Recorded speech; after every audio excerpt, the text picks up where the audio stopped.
हम कैसे डिफाइन करते हैं कि कौन सा बच्चा है जिसकी कोई स्पेशल नीड है? कुछ हमारी जहनी कमजोरियां आ जाती हैं जिनके लिए एक स्पेसिफिक वर्ड किसी जमाने में हमारी सोसाइटी में तो बहुत कॉमनली यूज होता था। अनफॉर्चुनेटली अभी भी कई लोग बड़े दिल से आराम से कह देते हैं हमारा बच्चा रिटार्डेड है या फलां का बच्चा रिटार्डेड है। अच्छा, this is very painful word. बहुत से जो वालिदैन होते हैं वो कहते हैं अगर हमने डायग्नोसिस करवा भी लिया तो क्या फायदा होना है, और वो ना बहुत ज्यादा रिलक्टेंट होते हैं। एक तो उनको डर भी बहुत लग रहा होता है कि अगर कुछ प्रूव हो गया तो फिर हम कहाँ जाएंगे, क्या करेंगे। कहीं कहीं पे जहाँ आप चीजों को रोक सकते हैं, बीमारी को वो रोका जा सकता है। अर्ली प्रिवेंशन इसलिए भी बहुत जरूरी है। बीइंग पेरेंट्स, हम उनके जो अर्ली डेवलपमेंटल माइलस्टोन्स हैं उनको हम गाहे बगाहे बहुत अच्छे तरीके से नोट करते चले। अर्ली डायग्नोसिस अगर इतना इम्पोर्टेंट है तो ये क्यों नहीं हो पाता? अगर एक बच्चा पैदा होता है, जो 2 बीमारियां हमें बहुत लेटर स्टेज पे पता चल रही होती हैं अगर हम ध्यान नहीं देते, और ये आपको पहले 10 दिन में पता चल सकता है। डॉक्टर्स को अवेयरनेस है इस डायग्नोसिस के लिए? क्या डॉक्टर्स भी जब पेशेंट्स होते हैं, जब बच्चा पैदा होता है या उनके पास जनरल चेकअप के लिए आता है तो वो इस सिलसिले में गाइड करते हैं? रेड फ्लैग्स क्या क्या होते हैं अगर हमें लगता है कि कोई भी बच्चा जो है उसकी कोई स्पेशल नीड है, हम कैसे आइडेंटिफाई कर सकते हैं? और अगर आपने रेड फ्लैग को पिक कर लिया है तो उसका क्या करना चाहिए?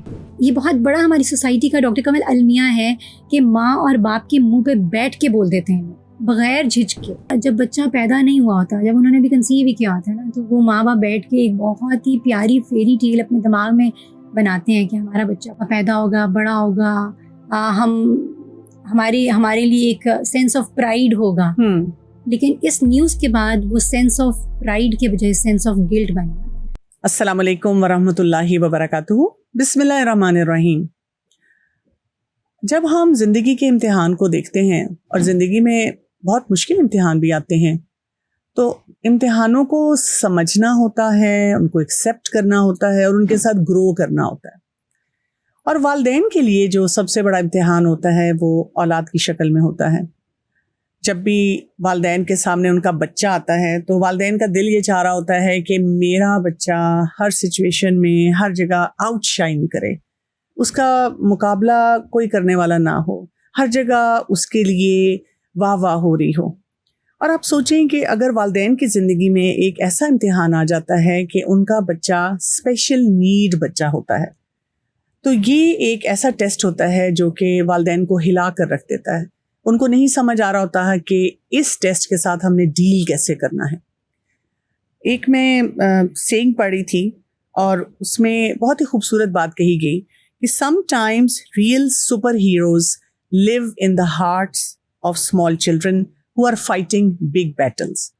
यानी बच्चे जो होते हैं उनकी ज़िंदगी में भी इम्तिहान होते हैं और वो बच्चे बहुत बड़ी बड़ी जंगें लड़ रहे होते हैं, लेकिन हम शायद अपनी बातों में, अपने ख्यालात में रहते हुए या माशरे में जो कुछ कल्चर्स होते हैं उन बच्चों के बारे में उस तरह सोच नहीं रहे होते।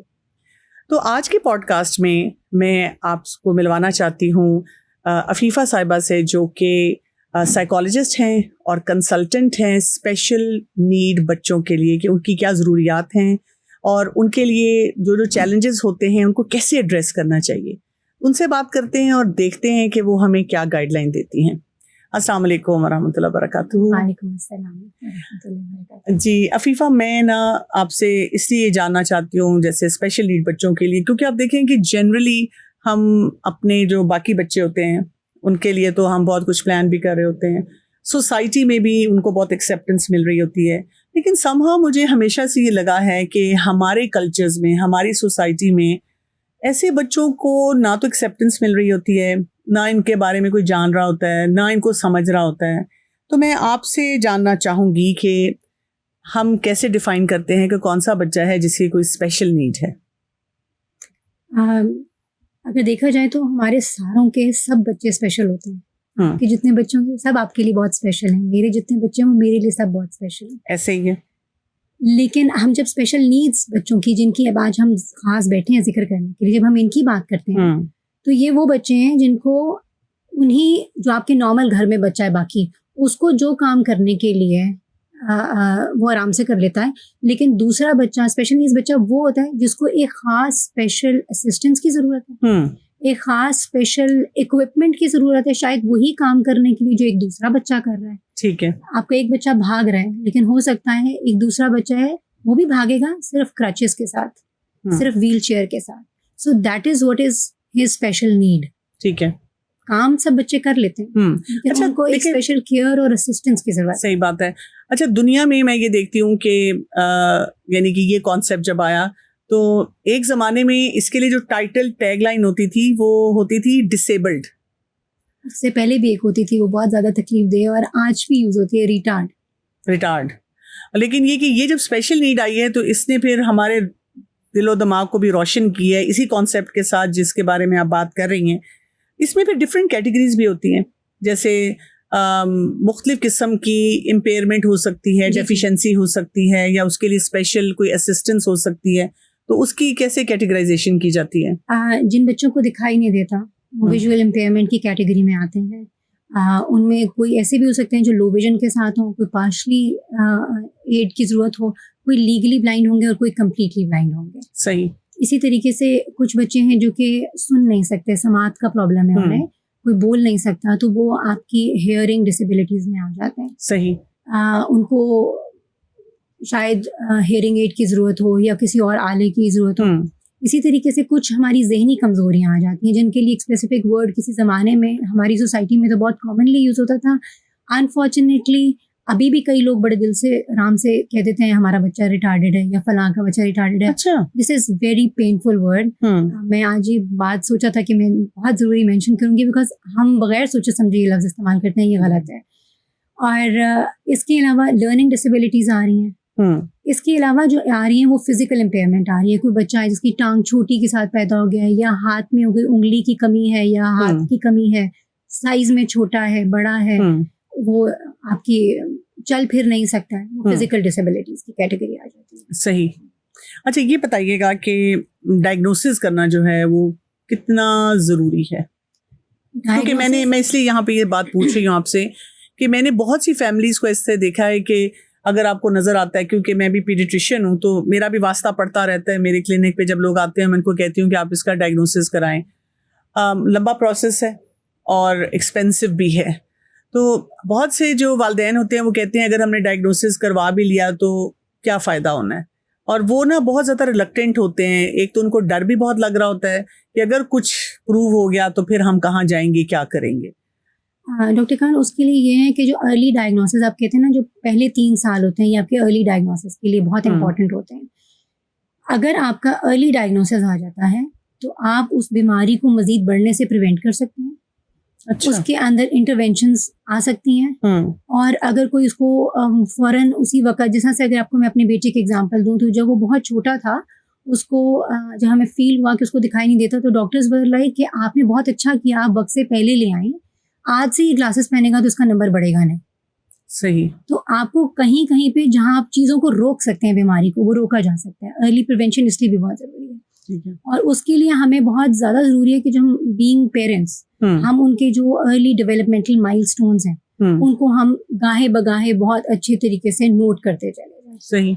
अगर एक बच्चा पैदा होता है, जो 2 बीमारियां हमें बहुत लेटर स्टेज पे पता चल रही होती हैं अगर हम ध्यान नहीं देते। एक होती है विजुअली, अगर वो बच्चा इम्पेयर्ड है, माँ बाप को नहीं पता चलता। नंबर 2, अगर उसको समात का कोई मसला आ रहा है, ये भी बहुत अर्ली लेट, और ये आपको पहले 10 दिन में पता चल सकता है बाय यूजिंग अ टॉर्च।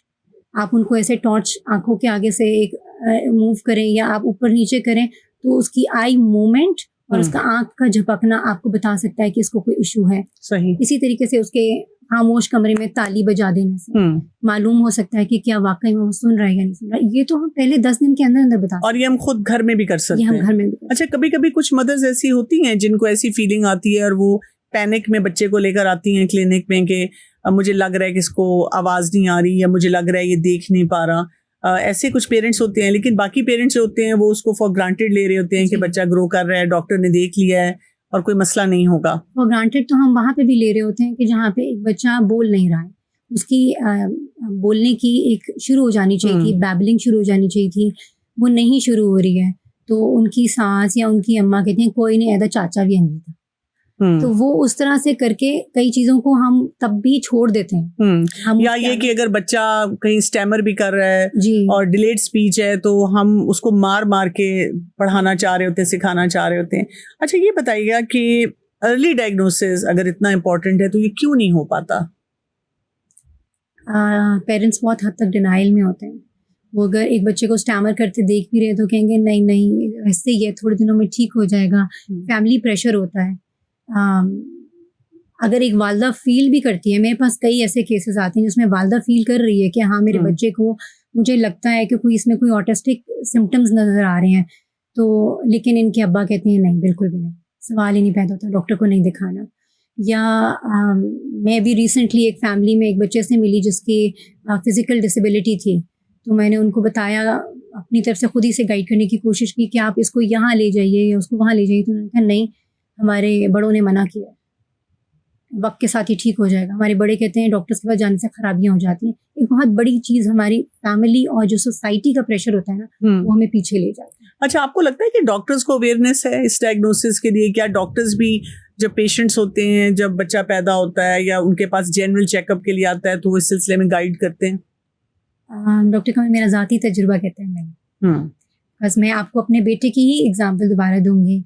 मैं तो उसको बहुत सारे डॉक्टर्स के पास ले गई थी, बहुत सारे आई स्पेशलिस्ट के पास ले गई थी विदिन 2 months, लेकिन सबने कहा था मैं वहमी माँ हूँ।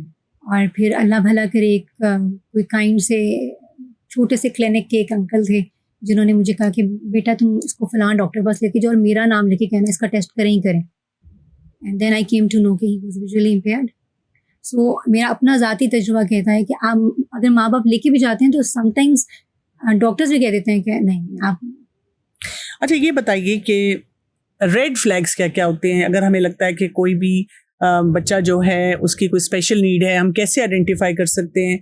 और अगर आपने रेड फ्लैग को पिक कर लिया है तो उस वक्त क्या करना चाहिए? डॉक्टर कमल, अगेन रेड फ्लैग्स मैंने आपको बताया जो छोटी उम्र से ही हमें पता चल जाते हैं कि वो सुन नहीं रहा या बोल नहीं रहा या वो देख नहीं पा रहा, वो तो हमें दिखाई दे रहे हैं। अगेन हमें, अगर हमारा बच्चा पैदा होता है तो हम जो छोटे होते हैं मालशे करते हैं, और मालशे करते हुए उसका पैम्पर चेंज करते हुए हम टांगे देख सकते हैं कि क्या उसकी टांग बराबर है या नहीं है। हमें ये चीज़ें नज़र आ जाती हैं अगर हम देखना चाहें तो। कई बार चेहरे की और आँखों की बनावट, एक्सप्रेशन जो होता है उस वक्त, उसका बनावट से अंदाजा हो जाता है कि इस बच्चे के साथ कोई इशू है, कोई सेरेब्रल पल्सी का मसला हो सकता है। सीजर अगर हमारे पहले दिन ही अगर कोई बुखार में शुरू के चंद सालों में बुखार हुआ है और साथ सीजर्स हैं, so those all are the red flags जिसके लिए हमें डॉक्टर के पास जाना चाहिए। बिल्कुल। और इसी तरीके से अगर उसके डेवलपमेंटल माइलस्टोन्स हैं, जैसे किस वक्त उसकी गर्दन बैठेगी, किस वक्त उसकी कमर में जोर पकड़ लेगी, किस वक्त वो क्रॉलिंग स्टार्ट करेगा, बोलेगा, बैबलिंग करेगा, हंसता किन बातों पे हंसता नहीं है, कितना रोता है, ये सब हमारे रेड फ्लैग्स हैं। इन रेड फ्लैग्स को पहले तो हमें बड़ा बीइंग अ पेरेंट उनको ऑब्जर्व भी करना चाहिए और उनको केटर भी करना चाहिए। और फिर उसके लिए हमारे पास हॉस्पिटल्स में ऑक्यूपेशनल थेरेपिस्ट मौजूद हैं, हमारे पास फिजियोथेरेपिस्ट मौजूद हैं, फिर साइकोलॉजिस्ट मौजूद हैं अगर कोई ज़रूरत पड़ जाए आपको खुद गाइडलाइन करने के लिए, कंसल्टेंट्स मौजूद हैं जो आपको बताएंगे कहाँ कहाँ जाने हैं। इसके अलावा हमारे गवर्नमेंट लेवल के ऊपर स्पेशली ये पंजाब गवर्नमेंट के अंदर आता है 1162 हेल्पलाइन नंबर है। सो आप उस हेल्पलाइन नंबर पे कॉल कर सकते हैं, वो आपको उन रेड फ्लैग से रिलेटेड गाइडलाइन दे देंगे या आपको बताएंगे कि फलां इदारे में आप अपने बच्चे को लेकर आ जाएं, हम वहाँ आपका फ्री ऑफ कॉस्ट असेसमेंट कर देंगे। अच्छा, मैंने यहाँ तक देखा है कि यानी जो एक्चुअल रेड फ्लैग्स होते हैं वो लोग मिस कर जाते हैं और कई दफ़ा सिर्फ इसलिए आ जाते हैं कि जी बच्चा 1 साल का हो रहा है तो भागता नहीं है। तो मैं जब उनको कहती हूँ कि अगर आप किताबों को देखेंगे, लिटरेचर को देखेंगे, तो हमें बताया जाता है कि बच्चा जो है साल से जब ऊपर होता है तो उस वक्त वो चलना शुरू करता है, भागना शुरू करता है। 1 साल का बच्चा टेबल को पकड़कर किसी चीज़ को सहारे से जो है वो खड़ा हो सकता है ना। तो वो कहते हैं नहीं जी, वो जो हमारे घर में फैमिली में कोई 1-2 और बच्चे हैं ना तो वो चल रहे हैं, या हमारे खानदान में किसी ने बताया है कि इस उम्र में तो बच्चा भागता दौड़ता है, तुम्हारा बच्चा तो कुछ नहीं कर रहा। तो इस तरह की भी बहुत सारी कन्फ्यूजन्स हैं कि हमें एग्जैक्ट माइलस्टोन्स कब तक आने चाहिए उनका अंदाज़ा नहीं होता। मैं आपसे इसके लिए आजकल इतना ज़बरदस्त है, बल्कि मैंने तो आप ही से ये बात सीखा था कि जो चीज़ सोचनी है या आपको नहीं पता है, गूगल इट। बिल्कुल, आपको सारे माइलस्टोन्स किस दिन कौन सी क्या बात होनी चाहिए, कब तक अप्रोप्रिएट है, आपको गूगल पे मिल जाती है। मसला ये कि हमने अपने फोन्स को सिर्फ वो टिकटॉक देखने के लिए, एंटरटेनमेंट के लिए, अनवाइंड करने के लिए रख लिया है, लेकिन एजुकेशन पर्पस के लिए हम उसको इस्तेमाल नहीं कर रहे हैं ना। अच्छा ये बताइएगा कि मुझे एज अ पीडियाट्रिशियन भी ये एक डिफ़िकल्टी आती है, बहुत मुश्किल स्टेज होती है कि आपके सामने पेरेंट्स बैठे हुए हैं, वालिदैन बैठे हुए हैं और आपने अगर उनको डिक्लेयर करना है, बताना है कि जी आपके बच्चे का कोई चैलेंज लग रहा है, और स्पेशली अगर आपको ऐसी फीलिंग आती है कि ये बच्चा, इसकी कोई स्पेशल नीड है और मैंने उनको थोड़ा सा ये आइडिया देना है कि लुक मुझे ऐसी फीलिंग आ रही है और अब आप इसको थोड़ा इन्वेस्टिगेट कर लें, तो ज़ाहिर है उस पर भी वो मेरे से हज़ार सवालात पूछना शुरू कर देते हैं कि क्या पॉसिबिलिटीज़ हैं, क्या मसला लग रहा है। आप जैसे कंसल्टेंट हैं इस चीज़ की और आपके पास कोई असेसमेंट के लिए आता है, कोई आपको कंसल्ट करता है, आपने उनको डायग्नोसिस बताना है, तो पेरेंट्स के क्या क्या रिएक्शंस होते हैं? मैंने ज़्यादातर देखा है कि माएँ फिर खामोशी से एक्सेप्ट कर लेती हैं, क्योंकि वो शायद 24 घंटे उस बच्चे के साथ होती हैं, उनको अंदाज़ा होता है, उनके दिल में कहीं छुपी हुई बात होती है, वो बस उनके लब तक नहीं आ रही होती है। लेकिन फादर्स और फिर पीछे फैमिली, दादा दादी, नाना नानी, वहाँ से इतना एक रेजिस्टेंस आता है, आप कहें इतना ज़्यादा रेजिस्टेंस आता है कि वो माँ भी फिर एक्सेप्ट करने में उसको मुश्किल है, और उनको पहली चीज़ वो डिनाइल में होते हैं, ऐसा हो ही नहीं सकता। अगर उनको हम मेडिकली प्रूफ भी करके दिखा देते हैं, असेसमेंट्स भी दिखा रहे हैं कि देखिए ये इश्यूज हैं, ये रेड फ्लैग्स हैं, इसकी वजह से हम आपको कह रहे हैं कि आपके बच्चे के साथ ये इशू है, then they go in a shock. ठीक। और क्योंकि पता है जब बच्चा पैदा नहीं हुआ होता, जब उन्होंने भी कंसीव ही किया होता है ना, तो वो माँ बाप बैठ के एक बहुत ही प्यारी फेरी टेल अपने दिमाग में बनाते हैं कि हमारा बच्चा पढ़ा होगा, पैदा होगा, बड़ा होगा, हमारे लिए एक सेंस ऑफ प्राइड होगा। लेकिन इस न्यूज़ के बाद वो सेंस ऑफ प्राइड के बजाय सेंस ऑफ गिल्ट बन जाता है। वो एक कई जगहों पे मैंने देखा है कि पेरेंट्स को शर्म आती है लोगों को अपने बच्चे को इंट्रोड्यूस कराते हैं। अच्छा, मैंने ये भी देखा है कि उनको बार बार ये एहसास दिलाया जाता है कि तुमने कोई गुनाह किया होगा। एग्जैक्टली। ये तो और ये बहुत बड़ा हमारी सोसाइटी का डॉक्टर कमल अलमिया है कि माँ और बाप के मुंह पे बैठ के बोल देते हैं लोग बगैर झिझके।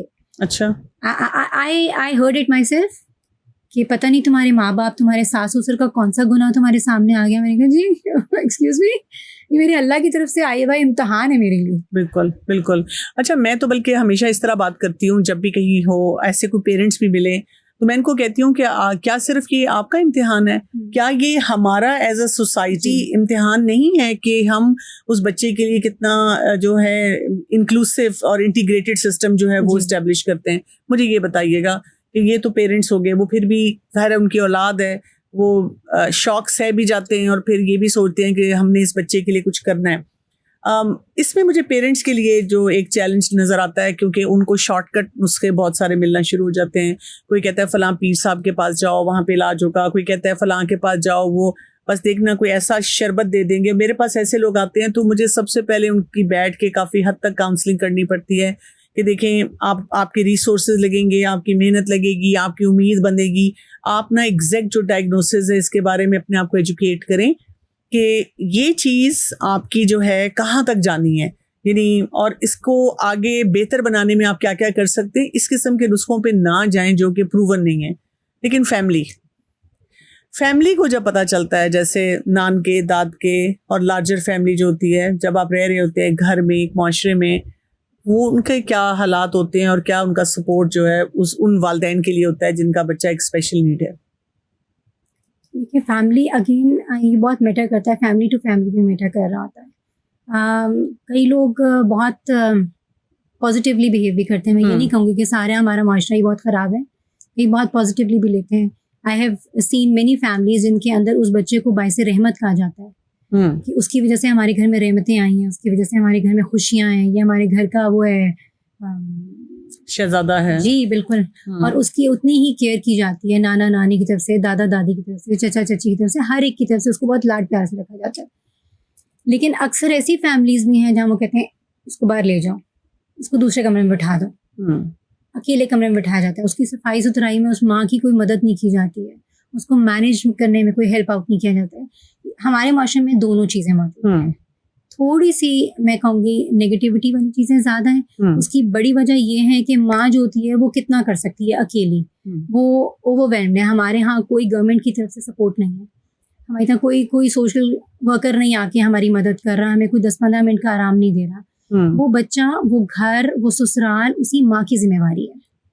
उसको बाप जो है वो चला गया, घर से बाहर है, वो रात को आ रहा है, वो थका आ रहा है, वो जाएगा सो जाएगा, वो नहीं पूछेगा कि आज तुम्हारा दिन कैसा गुजरा, कैसा नहीं गुजरा। यानी उसको इमोशनल सपोर्ट नहीं मिल रही है। ना इमोशनल सपोर्ट है, ना फिजिकल सपोर्ट है। जो घर में मौजूद लोग होते हैं, कोई चलो ठीक है बूढ़े हैं, वो मदद नहीं कर सकते, कोई उठाने बिठाने में ही मसला है, माओ की नींद ही नहीं पूरी हुई होती रात को। उसके लिए अगेन डॉक्टर कमाल, खाली घर नहीं, हमारी पूरी सोसाइटी को मददगार साबित होना चाहिए ना। ऐसे ही है। हमारे आस पड़ोस के लोग, आस पड़ोस के लोग भी उसमें बड़ा करामत साबित हो जा सकते हैं। बिल्कुल बिल्कुल ऐसे ही है। अगर मैं आपको यहाँ पे अगेन अपना ही पर्सनल एक्सपीरियंस बताऊं तो मैं I was a single mother, मेरे लिए बहुत मुश्किल हो रहा था उस बच्चे को लेकर चलना। मुझे चीजें समझ नहीं आती थी, वो बोलता भी नहीं था किसी से, वो बात भी नहीं करता था।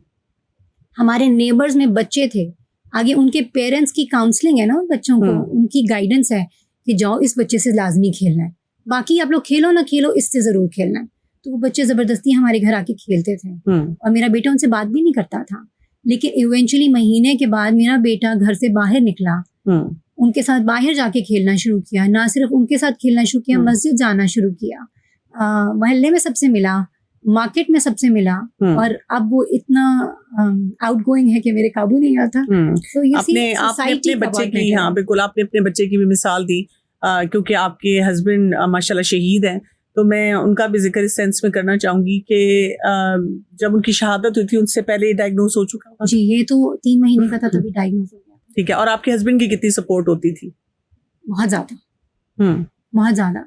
कई चीजें, उनकी जॉब की नौयत ऐसी थी जो मैंने खुद उनसे छुपाई आखिर में, कि वो अकेले थे, बहुत बिजी थे, तो मैंने कहा उनको ऊपर मैं बर्डनाइज नहीं करूंगी, लेकिन रातों को अगर जागना है तो वो जागे। ठीक है। अगर उन्होंने भाग भाग के मेरे साथ अस्पताल पहुंचना है तो वो पहुंचे, वो भी, मेरे सास ससुर भी, मेरे माँ बाप भी। मुझे फैमिली की सपोर्ट मिली है जब ही मेरा बच्चा आज स्ट्रांग है, अल्हम्दुलिल्लाह। अच्छा, ये बताइएगा कि फैमिली क्या इम्पैक्ट लेती है? एक तो हम उनके रिएक्शंस की बात कर रहे हैं ना, लेकिन कुछ तो आपने बात बता दी कि माँ की नींद ही नहीं पूरी हो रही। जैसे एक आपका बच्चा जो होता है वो रेगुलर तरीके से उसकी जिंदगी चल रही है, तो आपको ये तसल्ली होती है कि 2 साल तक बच्चा रातों को जागेगा, लेकिन उसके बाद सोएगा और मैं भी अपनी नींद पूरी कर लूंगी। लेकिन स्पेशल नीड बच्चे का आपको पता है, उसके साथ रहते हुए आपका पूरा सिस्टम जो है वो इन अ वे दरहम भरम होता है कि वो नहीं आप सिस्टम इस्टेब्लिश कर सकते जो आपने आइडियलाइज किया हुआ है, सोचा हुआ है, या आपके आसपास के जो फैमिली मेंबर्स हैं, घर वाले हैं, वो उसको लेके चल रहे हैं। क्या इम्पैक्ट्स होते हैं फैमिली के ऊपर? ऑब्वियसली वो भी शॉक में होते हैं, वो भी तकलीफ में होते हैं, उनके भी औलाद है ना, चाहे वो दादी है तो वो दादी को अपना पोता क्यों नहीं प्यारा होता, या नानी को क्यों नहीं नवासा प्यारा होता। लेकिन इस बच्चे की रिस्पॉन्सिबिलिटीज इतनी ज्यादा होती हैं कि उससे वो तंग नहीं पड़ती। अगर आप आम घरानों में देखें तो वो तंग नहीं पड़ते। बिल्कुल सही है। और वो बहुत गलत बात है कहना, लेकिन जब वो बच्चा अल्लाह ना करे किसी ऐसी तकलीफ से गुजर रहा होता है कि वो मर जाता है, तो घर वाले शुक्र भी करते हैं। क्योंकि एक छोटी मोटी डिसेबिलिटी होना और एक बड़ा बच्चा जो कि एक वेजिटेबल की तरह आपके बेड पे पड़ा हुआ है, वो संभालना वाकई मुश्किल है। जब हमारे पास सोसाइटी में भी कोई, डॉक्टर आप खाली सोचें, एक बच्चा है ना, क्या उसका हक नहीं है बाहर खेलने का, बाहर जाने का? लेकिन हमारे यहाँ आप कहीं व्हील चेयर पे बच्चे को मार्केट तक लेके जा सकते हैं? नो, बिकॉज हर दुकान से पहले 4 स्टेप्स है ना, उसके लिए कोई व्हील चेयर की जगह नहीं है। हमारे मुल्क में और बाहर के जो मुल्क हैं उनमें आपको क्या फर्क नजर आता है? जैसे आप जब ट्रैवल करें, यही फर्क, वहाँ का बच्चा बाहर खेलता हुआ नजर आता है, वहाँ का बच्चा बाहर पढ़ता हुआ नजर आता है, उसकी इज्जत है। यहाँ इस बच्चे की ना इज्जत है, इसको नेम कॉलिंग की जाएगी, इसको अन्ना और गूंगा बहरा ऐसे करके लेबल करके पुकारा जाएगा कि वो बच्चा खुद अवॉइड करना शुरू कर देता है कि मैंने नहीं कहीं पे ऐसी जगह जाना। जी। और वहाँ पे मैं आपको एग्जांपल एक देती हूँ। जैसे मैं गई, मेरा बाहर जाने का इत्तेफाक हुआ और हम एक पार्क में गए हुए थे और वहाँ एक झूला था जो कि रोलर कोस्टर। मैं बहुत डर रही थी बैठने में। इन द मीन टाइम एक व्हील चेयर पे बच्चा आया, 2 बंदों ने उसको शिफ्ट किया, उसको स्पेशल किस्म की बेल्ट्स बांधी और मैंने उसको देखा और मैं शर्मिंदा होकर बैठ गई कि वो नहीं डर रहा और मैं डर रही हूँ। और मैंने तब उतर के सोचा कि हमारे मुल्क में तो कोई बच्चा किसी सादे पार्क में नहीं जा सकता, यहाँ उन्होंने प्रॉपर इक्विपमेंट में जगह बनाई है इस बच्चे के लिए। एक्चुअली बात की कि हर लेवल पे हमारे मुल्क में चैलेंजेस हैं, with in the family, parents भी शुरू हो जाएं, खानदान हो जाए, सोसाइटी हमारी इंटीग्रेटिव नहीं है, और हम इस तरह की सेंसिटिविटी इस तरह रखते हैं कि अगर लेट्स से आप बैठी हुई हैं किसी ऐसे बच्चे के साथ, तो हर कोई पहले आपको यूं करके देखेगा और फिर आपसे कहेगा इसका क्या मसला है, इसको क्या हुआ है। वो ये नहीं करेगा कि उस बच्चे को आप किसी तरह से किसी भी एक्टिविटी में इंगेज करें। जैसे हम कोई और बच्चा होगा पास बैठा, उसको कोई कैंडी ऑफर कर रहे हैं, कोई उससे बातचीत कर रहे हैं, उससे कुछ मतलब कुछ भी इंटरेक्शन कर रहे हैं, हम वो नहीं करते। कैंडी ऑफर करने की बात करिए कि वो बच्चा हिल रहा होता है ना और चल फिर रहा है, जैसे कई बच्चे नहीं कांस्टेंट बैठ सकते, जैसे ऑटिस्टिक बच्चे होते हैं जी, वो चल फिर रहे हैं तो वो कहेंगे बेचारी माँ थक जाती होगी तुम। मतलब आप सोचें कि उस बच्चे के सामने ही उसकी माँ को, पहले वो माँ ऑलरेडी कितनी ओवरबर्डन्ड है, और आप उसको फिर ऐसी बातें बेचारा ऐसे करके बात करते हैं, तो आप उसको सिंपैथी भी नहीं दिखा रहे हैं। और दूसरा एक आप कहेंगे सोसाइटी में एक जो दूसरा बहुत बड़ा मैंने चीज देखी, लोग अपने बच्चों को ऐसे बच्चों के साथ खेलने बैठने बात नहीं करने देते। एक्चुअली मैंने खुद ऑब्जर्व किया है कि जैसे मैं बच्चों के साथ काम भी करती हूँ, बच्चों की क्लासेस वगैरह भी होती हैं मेरे ज़िम्मे, तो मैं उसमें देखती हूँ कि ज़रा सा कोई स्पेशल नीड का बच्चा आ जाता है ना, तो वो जो बाकी बच्चे हैं वो एक गैंग बना लेते हैं उसके अगेंस्ट। और मैं अक्सर पेरेंट्स को इनकरेज करती हूँ कि जो भी ऐसे प्रोग्राम्स होते हैं, ऐसी एक्टिविटीज़ होती हैं, मदर्स कई दफ़ा ऐसी बात भी शेयर करती हैं कि जी फैमिली में शादी है, अब हम बड़े परेशान हैं, क्या करें। तो मैं कहती हूँ परेशानी की क्या बात है। वो कहते हैं हम इस बच्चे को वहाँ नहीं लेके जा सकते। क्यों नहीं लेके जा सकते? बिकॉज इसका बिहेवियर डिफरेंट होगा और वहाँ पे इसको एक्सेप्टेंस नहीं मिलेगी। और फिर तमाम रिश्तेदार जो करीब के हैं और पूरी बरादरी, सबको हमें एक्सप्लेनेशन किसी न किसी लेवल पे देनी पड़ेगी कि हमारा बच्चा क्या कर रहा है, और बाकी बच्चे उसका मजाक उड़ा रहे हैं। डॉक्टर खान, उसमें मैं आपको ये कहूँगी कि हम लोगों को तो नहीं चेंज कर सकते ना, हम सोसाइटी भी नहीं चेंज कर सकते, हम अपने आप को तो चेंज कर सकते हैं। अगर एक माँ ने खुद एक्सेप्ट कर लिया है ना, और खुद उसने उस बच्चे को ओन कर लिया है, ठीक है, फिर वो लेकर जाएगी हर जगह पे। और अगर कोई देख रहा है या नहीं देख रहा है, नो प्रॉब्लम। तो जो लोग सवाल करते हैं उनको डील कैसे किया जाए? जैसे अभी आपने ये सवाल बताया तरस खाने वाला, तो माँ को क्या करना चाहिए ऐसे मौके? मैं तो जिस तरह से अगर मेरे बेटे के सामने अगर कोई फौरन कहता है ना इसकी नजर, तो मैं इशारा कर देती हूँ, क्योंकि वो तो चलो देख नहीं सकता। मैं फौरन बिला झिझक, मुझसे बड़ी उम्र का छोटी उम्र का, मैं बिला झिझक इशारा करती हूँ, आप प्लीज अभी ना बात करें। और फिर मैं उनको इशारा करती हूँ उसे नजर नहीं आता, मतलब मैं इशारे से उन्हें बात कह देती हूँ कि प्लीज आप इसके सामने बात नहीं करेंगे। सही। कोई ऐसी जगह नहीं जिसे मैं वहां लेके नहीं जाती। डॉक्टर कमल, इसके मामले में मैं आपको भी शुक्रगुजार हूँ, आपकी भी, क्योंकि मैं जब झिझकती थी शुरू में, थोड़ा सा डरी थी, तो आपने मुझे कहा था कि अपने बेटे को लेके हमारे बच्चे के प्लेटफॉर्म पे आ जाओ। मैंने कहा अगर वो वहाँ बच्चों को तंग करेगा तो उन्होंने कहा देखा जाएगा। और वहाँ पे हम डांट भी चुके हैं बहुत से बच्चों को जिन्होंने उसे तंग करने की कोशिश की थी। इन अ वे कि वहाँ पे उसके लिए एक जगह बनाई गई। वजह क्या हुई कि मैं ले गई ना उसे, और मैंने ओनरशिप रखी कि हाँ ठीक है, मेरे बच्चे के साथ मसला है सो है। अब ये तो नहीं है कि वो घर बैठेगा, वो लाइफ एंजॉय नहीं करेगा, वो शादियां भी अटेंड करेगा, वो हर तरह के इवेंट्स पे जाएगा। हाँ, एक चीज जो मैंने नोट की है कि ऐसे बच्चे जो कि हर वक्त, चूंकि उनके साथ कोई ना कोई इशू है और वो उनको स्पेशल नीड्स हैं, तो वो घर वालों के बहुत क्लोज रहते हैं, वो घर में कन्फाइंड रहते हैं, बहुत ज्यादा वो खुद भी कंफर्टेबल होते हैं। जी, वो खुद भी कंफर्टेबल होते हैं अपने घर वालों के साथ। उसकी वजह से हाँ, वो बड़ों वाली बातें शायद करने लगते हैं। अच्छा। और वो बड़ों के मैटर्स में इंटरफेयर करना शुरू कर देते हैं। उसकी बहुत बड़ी वजह ये कि वो वहाँ बैठ रहे हैं। अगेन वहाँ पे भी फिर घर का सिस्टम ऐसा होना चाहिए कि जब आपको एक बात आपने नोट कर ली है कि हाँ मेरा बच्चा बड़ों की बातों में बैठना शुरू हो गया या बोलना शुरू हो गया है, तो एहतियात करें उसके सामने आइंदा कोई ऐसी बात ही ना हो। अगर उसको कोई ऐसे बात कर रहा है तो उसके सामने उसकी बीमारी डिस्कस करने के बजाय टॉपिक चेंज कर देना। आंटी आप कैसी हैं, आपके कपड़े बहुत अच्छे लग रहे हैं आंटी।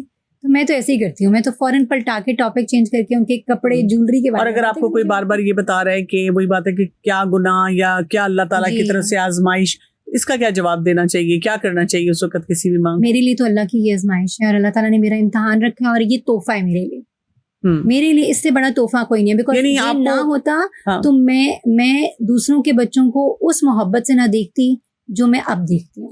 मैं ये आपकी बात से सोच रही हूँ कि ऐसी मदर्स को एक चेकलिस्ट बनानी चाहिए, और वो चेकलिस्ट में आप जैसे कहते हैं जो आपकी इंटरेक्शंस होते हुए सवाल आपके सामने आते हैं, आप लिखें, सोचें।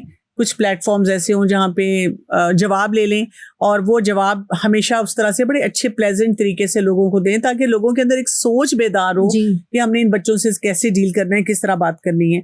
अच्छा, ऐसे बच्चे, इनके बारे में हम ये देखते हैं कि अब्यूज भी बहुत ज़्यादा हो जाते हैं, और किस किस किस्म के अब्यूजेस आप हमें बताएंगी कि इन बच्चों के साथ होते हैं, और कोई बात है कि उनका सद्देबाप कैसे किया जाए? चूंकि ये बच्चे ज़्यादातर जो हैं बोल नहीं सक रहे होते, अपनी बात एक्सप्लेन नहीं कर सकते, अपने आप को उस तरह से माँ बाप को खुलेआम बता नहीं सकते, तो फिजिकली भी अब्यूज़ होते हैं। घर में समटाइम्स दादी से या चचा से मार पड़ जाती है, जो वो बच्चे घर बता नहीं सकते, क्योंकि वो लोग भी तंग पड़ रहे हैं ना, उनके ऊपर भी एक प्रेशर है, स्ट्रेस है। फैमिली में कोई उनके, अच्छा जैसे कोई बच्चे मिलके शरारत कर रहे हैं लेकिन नाम इसका लगा देंगे जो स्पेशल नीड्स वाले का होगा, वो बेचारा बता ही नहीं सकता, और सारे एकदम से घर वालों को लगेगा क्या कि हाँ यही कर सकता था। हमारा बाकी तो बच्चे बहुत सेंसिबल हैं, बाकी तो सब बहुत अच्छे हैं, ये कर सकता था, इसी ने किया होगा। फिर बच्चे सेक्सुअली भी अब्यूज होते हैं, अगेन ये बोल नहीं सकते, बता नहीं सकते, और ये इजी एक्सेस में होते हैं। अगर आप किसी भी जगह पे उनको किसी इदारे में छोड़ रहे हैं, किसी डे केयर में छोड़ रहे हैं, किसी अस्पताल में छोड़ रहे हैं, वहाँ दे आर इजीली एक्सेसिबल, और वो बेचारे मुंह बंद है, उनका जबान बंद है। वो इनको कैसे, इन बच्चों की कैसे हिफाजत की जाएगी इन अब्यूजेस के अगेंस्ट, और कैसे इनको एजुकेट किया जाएगा कि ये उस वक्त किसी भी लेवल पे पेरेंट को कम्युनिकेट कर सके? जो बोल सकते हैं वो तो बड़े आराम से कर लेंगे। जैसे अगर हम अपने बच्चों को बताएं कि अगर आपको कोई गलत, आपको कोई मार नहीं सकता, आपने मुझे बताना है, आपको कोई बुरी बात कहेगा तो आपने डरना नहीं है, आपने किसी को आवाज़ दे देनी है। जैसे अगर मैं अपने बेटे को कहूँ तो मैं अगर गाड़ी में बिठा के कहीं जाती भी हूँ तो मैं उसको कहती हूँ आपका किसी ने दरवाज़ा भी नॉक करना है तो अपने हॉर्न पे हाथ रख देना। सो आप सबकी अटेंशन गेन कर लोगे कि एकदम से आप अकेले नहीं हो, आपके इर्द गिर्द लोग हैं, वो आपकी तरफ मुतवज्जो हो जाएंगे। ये वो बच्चे होंगे जो कि जैसे कोई अगर सुन नहीं सक रहा, बोल नहीं सक रहा, लर्निंग डिसेबिलिटी के साथ है, या लेकिन जो बच्चे सेक्सुअली अब्यूज होते हैं ना, अनफॉर्चुनेटली वो बच्चे होते हैं जो कि वेजिटेबल होते हैं, which is very very unfortunate। बिल्कुल ऐसे ही है। वो तो हम कुछ भी नहीं कर सकते सिवाय ये कि एक माँ और बाप को विजिलेंट रहने की जरूरत है। अच्छा, वही बात होगी कि अगर किसी की स्पेशल नीड है तो हम समझते हैं कि अब ये क्या कर सकता है, तो कुछ भी नहीं कर सकता ना। और पेरेंट्स की ये भी बहुत बड़ी वरी होती है कि हमारी जिंदगी में हम तो इस बच्चे के साथ वक्त भी लगा रहे हैं, इसको सपोर्ट भी कर रहे हैं, इसको सिखाने की भी कोशिश कर रहे हैं, हमारे बाद क्या होगा। मतलब वो बच्चा पैदा नहीं होता ना तो वालिदैन ये नहीं सोच रहे होते कि पता नहीं इसकी कितनी जिंदगी है, वो ये सोच रहे होते हैं कि हमारी जिंदगी में तो गुजारा हो जाएगा, बाद में क्या होगा। क्या ऐसे बच्चे सोसाइटी का कोई पॉजिटिव हिस्सा बन सकते हैं, कोई पॉजिटिव रोल प्ले कर सकते हैं? डेफिनेटली डॉक्टर कमल, हमारे पास बड़ी एग्जांपल्स मौजूद हैं। जब बैरूने मुल्क, इतनी एग्जांपल्स हैं, जब वो बच्चे बैरूने मुल्क इंडिपेंडेंट हैं तो फिर हमारे यहाँ क्यों नहीं हो सकते। जब वहाँ पे एक डाउन सिंड्रोम का पेशेंट जाके डाउन सिंड्रोम का बच्चा जो है वो जाके जॉब कर सकता है, वेटर की जॉब कर सकता है, कोई और जॉब कर सकता है, तो हमारे यहाँ क्यों नहीं कर सकता। मेरा ख्याल है हमारा तो एक डाउन सिंड्रोम का बाहर का बच्चा जो है वो फैशन डिजाइनर भी है। So you see they are working there, so why can't in our society. हमारी सोसाइटी में भी थोड़ा सा दिल खोल के जगह होनी चाहिए। अभी पिंडी में एक, again I can not take the name of the restaurant, उन लोगों ने प्रॉपर एक जगह बनाई है जहाँ पे सिर्फ और सिर्फ गूंगे बहरे बच्चे काम करते हैं। किचन में भी उनके वो बच्चे काम कर रहे हैं और वेटर की जॉब भी वो कर रहे हैं। वहाँ पे टोटल एक मैनेजर है जो बोल सकता है और सुन सकता है, वो सबको केटर करता है, इशारे से समझाता है। सो यू सी वो काम कर सकते हैं। हमारे पास अभी रिसेंटली ब्लाइंड एक जज मौजूद है, वकील 2-3 तो मैं उनको पर्सनली भी जानती हूँ उनको, और काम है इनके लिए। ठीक है, ये नहीं कि नहीं है, यहाँ बनने नहीं देते, हम उनको प्लेटफॉर्म ही नहीं दे रहे, बिल्कुल स्पेस नहीं देते, और उनको कोई यानी उनकी कैपेबिलिटी के मुताबिक उनको डेवलप नहीं होने देते। और आजकल आप देखिए, अगर आपने कोई डॉक्यूमेंट खुद भी लिखना हो तो आपने सिर्फ बोलना है और वो टाइप आउट हो जाना है जी। और इतनी और तरह की एड्स हैं, कन्फाइंड है ना उन चीज़ों के ऊपर। जैसे अगर विजुअली इम्पेयर्ड बच्चा है, किसी इदारे में जाता है पढ़ने के लिए, स्पेशल बच्चों के इदारे में पढ़ने जाता है जो कि इसके लिए काम कर रहे हैं, तो वो कहती हैं कि ये ब्रेल पे लाजमी करें। अगर वो ब्रेल पे वो उंगली नहीं कर सकता ऐसे, तो वो क्या करे। फिर वो टीचर्स इंसिस्ट करती हैं कि अगर वो लो विजन का है तो वो मार्कर से ही लिखे। अगर उसका हैंड कोऑर्डिनेशन नहीं डेवलप हो रही, वो क्या करे, उसको फिर डांटती हैं, मजबूर करती हैं। ये वो चीज़ें हैं जो हम बेहतर कर सकते हैं। हमारे पास ये नहीं कि टीचर नहीं है, हमारे पास ये नहीं कि स्कूल नहीं है, हमारे पास हर चीज़ मौजूद है, हमारे पास एहसास नहीं है। खुदा खौफी नहीं है, ये नहीं पता कि हमने अल्लाह को जवाब देने हैं और हम इन बच्चों को क्या कुछ सिखा सकते हैं। मतलब आजकल का ज़माना है जहाँ पे सब कुछ माइक्रोफोन से चलता है, आपके हाथों में मोबाइल है, आपके लेक्चर्स रिकॉर्ड हो सकते हैं, असेसमेंट मेथड आपका खाली वर्बली हो सकता है। इससे मैं आपको अगला सवाल ये पूछना चाह रही थी कि ऐसे बच्चे जो हैं इनको किस किस्म की स्कूलिंग करवानी चाहिए और क्या ऐसे बच्चे स्कूल में जा सकते हैं? आइडियली स्पेशल नीड्स का हर बच्चा इंक्लूसिव एजुकेशन में पढ़ना चाहिए। और इंक्लूसिव एजुकेशन मीन के जो रेगुलर स्कूल है उसी में उनको उन्हीं क्लासरूम्स का हिस्सा बनाना चाहिए। अगेन वही वाली बात है डॉक्टर कमल, जैसे आपके सारे बच्चे स्पेशल हैं इस तरह दूसरे के भी सारे बच्चे स्पेशल हैं। मतलब जहाँ आपके सारे बच्चे पढ़ रहे हैं वहाँ इस बच्चे की भी जगह होनी चाहिए। तो हमारे सेटअप्स में क्यों एक अलग स्कूल बन जाता है और वहाँ पे फिर कई दफा ऐसे बच्चे होते हैं जिनकी स्पेशल कोई नीड हो सकती है लेकिन वो उन बच्चों के साथ बिल्कुल फिट इन नहीं होते और वो फिर बच्चे भी परेशान हो जाते हैं, पेरेंट्स भी परेशान हो जाते हैं और वो फिर बेचारे इधर उधर फिरते रहते हैं कि क्या करें। हमारे यहाँ स्कूल्स एक्सेप्ट नहीं करते, एडमिशन ही नहीं देते। वो कहते हैं आई एम सो सॉरी, हम केटर नहीं कर सकते और हम इसके लिए इक्विप नहीं है, हमें पता ही नहीं हमने क्या करना है। हमारे तो मैंने देखा है कि सेटअप्स में रेगुलर बच्चा रेगुलर तरीके से पढ़ रहा है, सिर्फ उसकी परफॉर्मेंस थोड़ी सी नीचे होती है ना तो वो बुला के उनको कहते हैं मुझे लगता है आपके बच्चे की कोई लर्निंग डिसेबिलिटी है और प्लीज आप ना किसी साइकाइट्रिस्ट को साइकोलॉजिस्ट को चेक कराएं, इसकी एवेल्युएशन कराएं। धड़ाधड़ एवेल्युएशंस पे लगा रहे हैं। वो तो एवेल्युएशन होने में क्या हर्ज है? देखिए एवेल्युएशन तब हो ना जब आपको कोई रेड फ्लैग्स हो। रेड फ्लैग कोई नहीं होता, सिर्फ कई दफा टीचर से पढ़ाया नहीं जा रहा तो उसको लगता है कि जिस बच्चे की कुछ होनी चाहिए। टीचर्स मेहनत नहीं करना चाहते, चाहे वो एक इंक्लूसिव एजुकेशन सिस्टम के टीचर है चाहे वो स्पेशल एजुकेशन सिस्टम के टीचर है।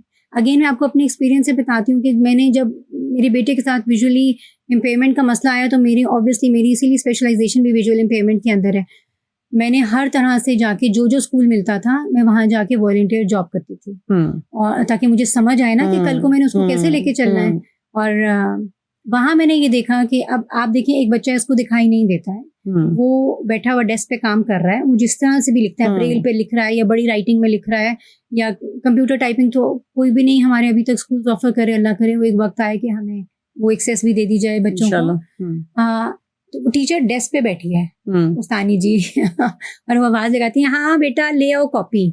अब वो ऐसे टटोलता हुआ अपनी व्हाइट स्टिक लेके आपके पास आ रहा है, प्लीज आप उठ जाए, आप उठ के आ जाए, आप जाएं उसके पास, आप उसको हेल्प करें, आप उसका कांस्टेंट काम चेक करें जहां वो गलती कर रहे हैं वो ना।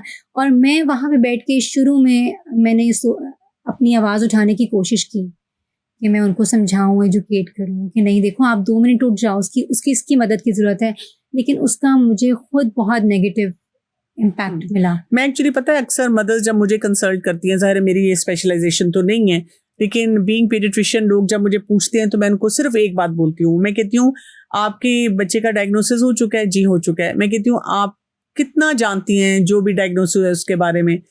तो काफी ब्लैंक लुक होती है, कहती हैं बस वही जो डॉक्टर ने या किसी भी एक्सपर्ट ने बता दिया। तो मेरा बस उनके लिए एक जुमला होता है कि आप इस स्पेशल नीड में जो भी आपके बच्चे का डायग्नोसिस है आप पीएचडी कर लें जी। वो मुझे एकदम देख के कहती हैं क्या मतलब? मैं कहती हूँ दुनिया की कोई किताब ना छोड़ें जो आपने ना पढ़ी हो, कोई आर्टिकल ना छोड़ें जो आपने पढ़ा हो, कोई एक्सपर्ट ना छोड़ें जिससे आप मिली हुई हो, और आप देखेंगी कि जब आप एक्सपर्ट हैं तो फिर आपके बच्चे को कोई मिसयूज और अब्यूज नहीं कर सकेगा।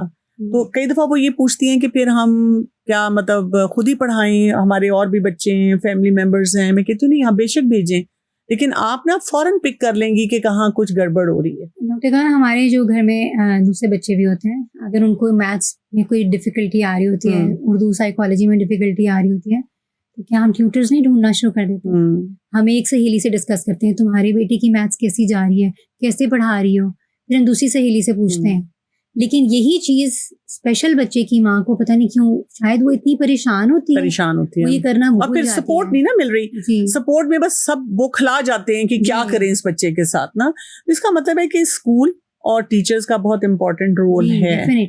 उसमें क्या क्या चेकलिस्ट होगी टीचर के रोल के लिए और स्कूल के रोल के लिए? टीचर को तो सबसे पहले डॉक्टर कमल, जो टीचर का एक रोल है ना, वो उसको हर बच्चे को अपनी ओनरशिप के साथ लेना चाहिए कि ये उसका बच्चा है और अब उसने इसको आगे लेके जाना है। ये तो सिंसियरिटी इन एनी केस हर बच्चे के लिए होना चाहिए। इधर यहाँ ज्यादा जरूरत है। ठीक है, होता ही है डॉक्टर कमल कि इन बच्चों को साइड पे बिठा दिया जाता है। अगर आप, मैं स्पेशल स्कूल्स की बात नहीं करी, मैं इंक्लूसिव की भी बात कर रही हूँ। ठीक है, मैंने बहुत सारे स्कूल्स ट्राई कर लिए हैं। बिल्कुल।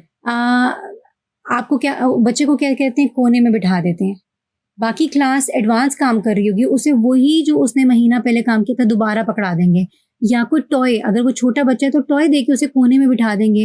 ही will not be encourage to participate in the class, he will not be encourage to do anything. अगर वो क्वेश्चंस करने वाला बच्चा है तो उसके वो क्वेश्चंस टीचर्स को खलते हैं. आपको पता है स्पेशल नीड्स बच्चे इंक्विजिटिव भी बहुत ज्यादा होते हैं. वो क्वेश्चंस करते हैं और ये बात टीचर्स को अच्छी नहीं लगती है. हम इसी माशरे में रहते हैं, हमारे माशरे की टीचर्स हैं, हमें पता है वो नॉर्मल बच्चे के भी सवाल बर्दाश्त नहीं करती, तो फिर ये तो वैसे ही बहुत ज्यादा कर रहा है. क्या टीचर्स की ट्रेनिंग होती है? जैसे जब ये टीचर्स के कोर्सेज होते हैं, डिग्रीज होती हैं, उसमें उनको स्पेशल नीड बच्चों के साथ डील करना सिखाया जाता है? हमारे यहाँ हैं जो कई स्कूल्स रख रहे हैं जो कि कहते हैं कि जी बीएड टीचर हो या एमए टीचर हो, उसको हायरिंग कर रहे हैं. लेकिन अब वो क्या क्वालिटी है वो तो हमें भी पता है और वो कहाँ अप्लाई हो रही है. लेकिन प्राइवेट सेक्टर में कोई भी ये नहीं देखता कि बीएड टीचर है कि एमए टीचर है या उसने क्या पढ़ा हुआ है. अगर वो बच्चों को क्लास में कंट्रोल कर सकती है, अगर उसको बोलने का अच्छा तरीका आता है, वो कॉन्फिडेंट है, वो दिखती ठीक ठाक है और उसको उसके सब्जेक्ट के ऊपर थोड़ा बहुत अबूर हासिल है, so you are welcome. Thank you so much. बात हमें ये समझ आती है कि जो स्पेशल नीड बच्चे होते हैं उनकी नीड्स को समझना चाहिए. उनके वालिदैन के लिए हमें बहुत स्ट्रॉन्ग सपोर्टिव सिस्टम डेवलप करना है.